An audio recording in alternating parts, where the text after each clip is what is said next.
Forbiden fruit, the Tempation of Edward Cullen.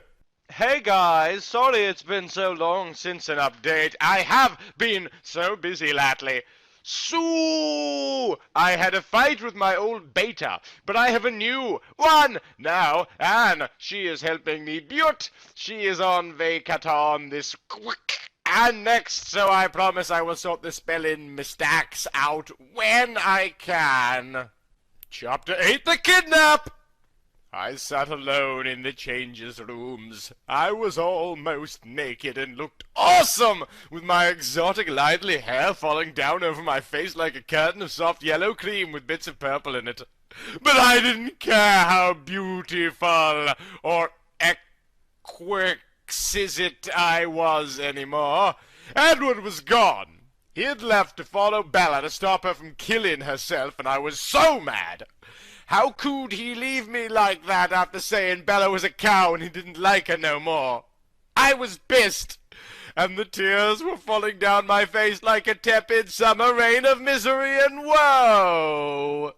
So I went home and skipped school and sat in my room in my black corset and leather panties, and I smoked some drugs and started to weep.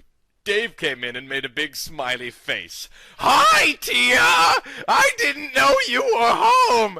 How was school today?" He didn't notice I was smoking drugs. He thogged my cigarette of pot was a chapstick. "It sucks! My life sucks, and I want to die!"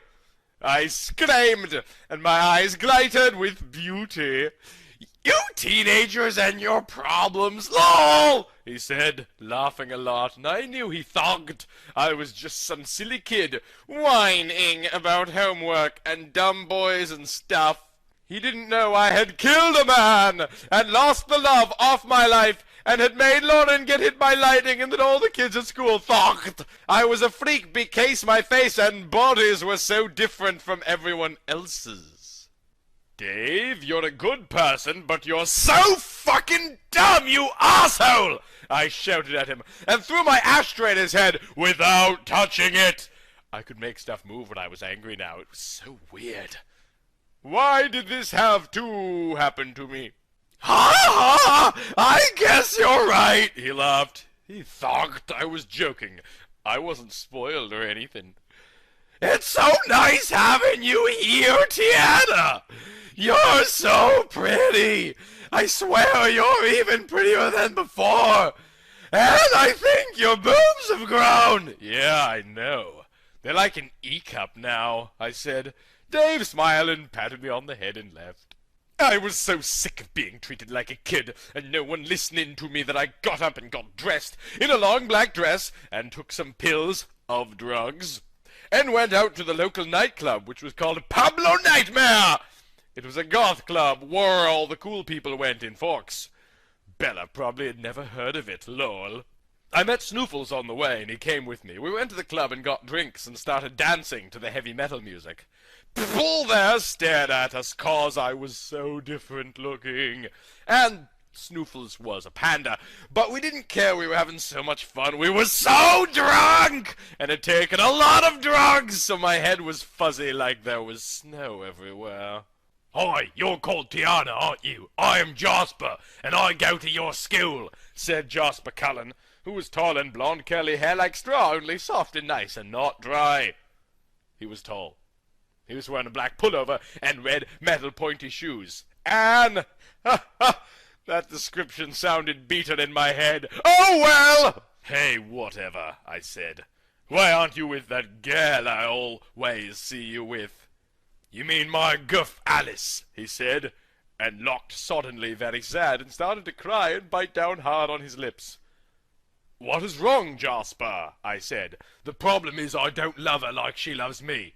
I am gay, and that's wrong, and I feel so horrible about it." "There's nothing bad about being gay, you know," I said. "Really?" he said, and looked shocked with his mouth open. "Yeah, it's proper normal, and Snoofles is gay and everything," I said, and Snoofles waved and Jasper waves back.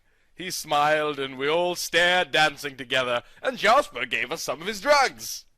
We had a really good time, and Jasper met another gay guy called Vince, and we all got in Snoofles' car at the end of the night.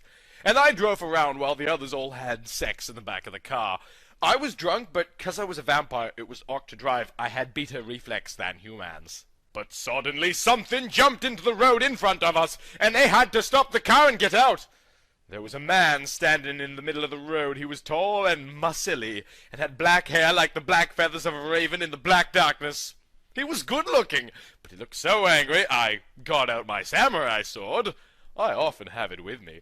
But someone jammed up behind me and tore it from me. There were like 10 people all grabbing my body in the darkness, and they put a thing over my face so I couldn't see, and they tied me up.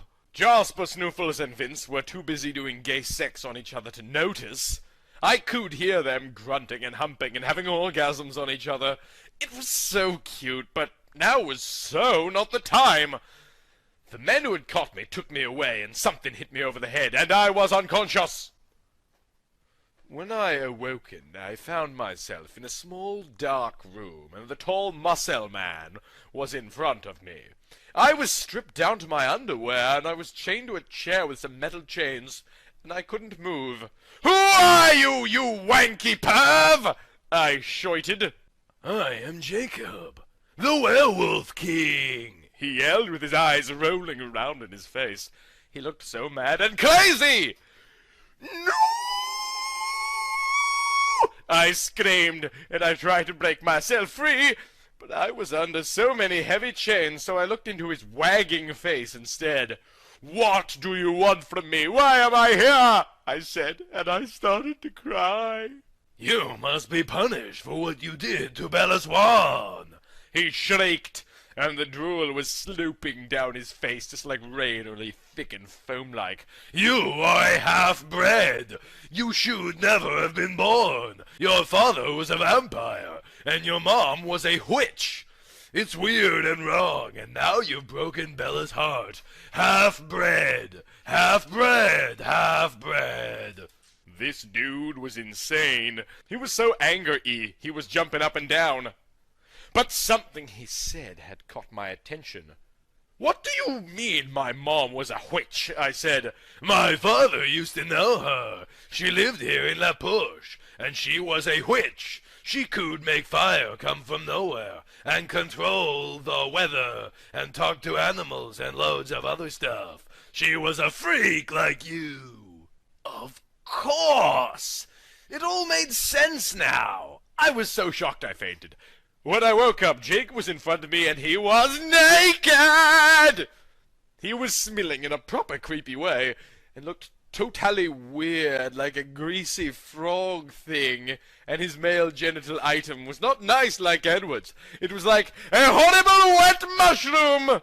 He stroked my knee with it, and I gasped. What was he going to do to me?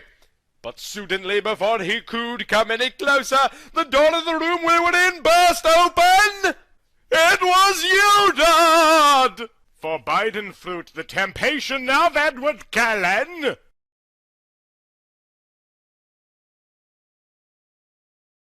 A horrible wet mushroom!